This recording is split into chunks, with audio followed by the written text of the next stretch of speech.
Okay, this is section 3.5. Um, we're just going to set up problems 1, 2, and 4 from the exercise section, see how we do. Okay, so in problem 1, we're told that we have a conveyor belt and it's dropping off some gravel, and the gravel forms a conical pile. Okay, and so we're told something about that conical pile. We're so told that the diameter is always equal to the height. So that's a property of the gravel, by the way. And so different gravel might have different types of relationships there. Good. And we're told that the amount of gravel that's coming in is 10 cubic feet per minute. Okay, so here's our pieces of information. And we want to try to determine the rate of change of the height when h is like 23, I believe. Okay, and we're also told that the volume of a cone is 1/3 pi r squared h. Okay, all right. So we don't know anything about r, but we do know that the diameter is equal to the height. So therefore, from this, we can say that twice the radius is equal to the height. Twice the radius is the diameter. And so therefore, r is equal to h over 2. And so I can substitute that in here. And so when I come in here for the volume, that's going to be 1/3 pi times h over 2 squared times h. So I'm just substituting that in. Good. And the reason that works nicely, let's see, the denominator is now 3 times 4, which is 12 pi over 12 times h cubed, is because now volume is just in terms of h. So remember that these are functions of time, right? The volume at time t is pi over 12 times h of t cubed. Good. And we want to find dh over dt when h is equal to 23 and dv over dt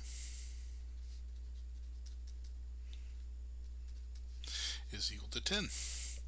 Good. So I will leave that one for you, and let's go to the next one. So the next one is something that we've looked at before, and that is we were setting up a lamppost and a person walking through, and let's see if I can draw this as a triangle here. Okay, so here's my lamppost. This is the person, and so this was the length of the shadow here. Good. Let's see, we're told in number 2 that the lamppost is 13 feet and the woman is 6 feet.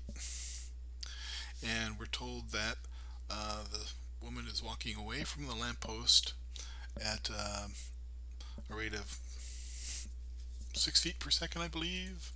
Let me double check that real quick. That was 6 feet per second. Okay, and so we want to find the rate of change of the tip of the shadow. Tip of the shadow when she is 30 feet from the lamp, from the street light. Okay, so we need to get some variables in here. Let's see, how about letting this be equal to x, and then the height of the shadow be h. Okay, then we have a relationship between these three sides here because these are forming, do you remember, it's called similar triangles. So by similar triangles, 13 is to 6, large is to small. 13 is to 6, as large is to small. So that would be large is to small. That's x plus h is to h. Okay, and then from this you can actually get a nice relationship between x and h. So let's just cross multiply here.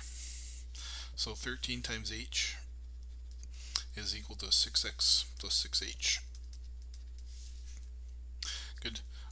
Subtracting, I get like 7h is equal to 6x. Good. So that's a nice relationship. And then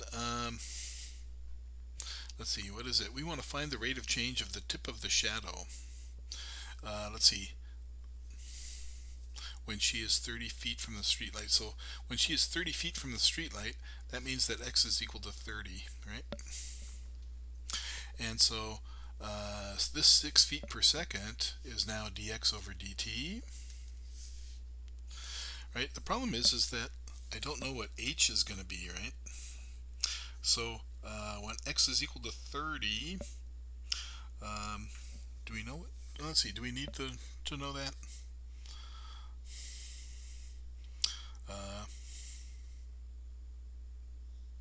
We could compute it if we did. Okay. Oh, actually, I'm starting to solve it. Sorry. So, oh, I should mention, we want, what's the unknown here? Find the rate of change of the tip of the shadow. So is that dh over dt?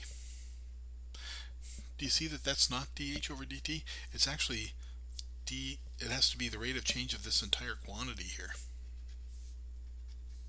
So we want to find the rate of change of x plus h, which is actually dx over dt plus dh over dt. Now dx over dt is already given to us as 6. So actually we only need to know dh over dt, and then we're done. So see if you can compute dh over dt given this relationship that we have, and that will do it. Good. So that's number 2. And number 3 I wanted to set up because it's not clear exactly what this picture should look like. So I have a boat coming into a dock. Let's say the dock is over here. I've got this post here, and what we're told is that the height, this entire height here from the tip of the boat to the top of the post is 5 feet. Okay. It wasn't really clear that that's what was happening in our picture, and so the rope is coming down like this, right? And so the length of the rope is going to be this quantity. Let's call that z of t.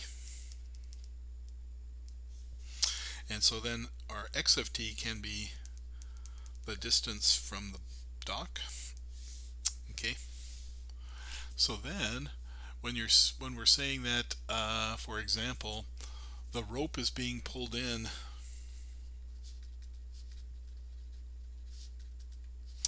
at a rate